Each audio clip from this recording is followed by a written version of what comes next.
Omset para penjual iwak sale di kawasan Keramasan Musiduo ini mengalami penurunan di musim hujan. Para penjual iwak sale mengalami kesulitan pas ngoven iwak sale.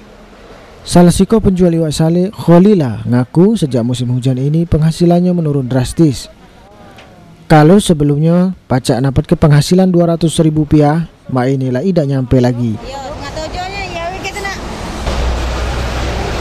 Jadi musim hujan ini omset menurun nanti ya?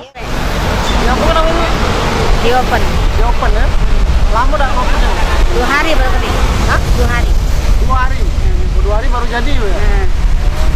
Bisa dapat untungan berapa Bu sehari Bu? Tidak tentu. Musim penghujan ini nih. Oh, musim penghujan susah ya? Susah, teman ditutup. Oh, nemen tutup. Warga Keramasan ini ngaku lah berjualan iwak sale sejak 10 tahun yang lalu. Dengan berjualan iwak sale ini pacak mantu perekonomian keluarga. Iwak sale yang dijualnya bermacam-macam, pecah iwak baung, iwak patin, iwak toman, iwak lai sama iwak lele. Untuk regonya tidak terlalu larang. Sale iwak toman dijual dengan rego Rp140.000 per kilogram. Iwak lais Rp200.000 per kilogram, sementara patin Rp60.000 per kilogram. Sementara salah siko pembeli Firdaus ngaku nemen beli di kawasan ini untuk dijual lagi di pasar Skip.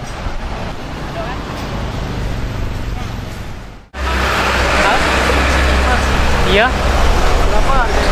Harganya 5.500. Kilo. Iya. Biasanya untuk dimasak atau dijual lagi? Dijual lagi. Jual di mana? Jual di pasar Skip Ujung. Oh, bisa jual lagi. Jual berapa lagi Mas?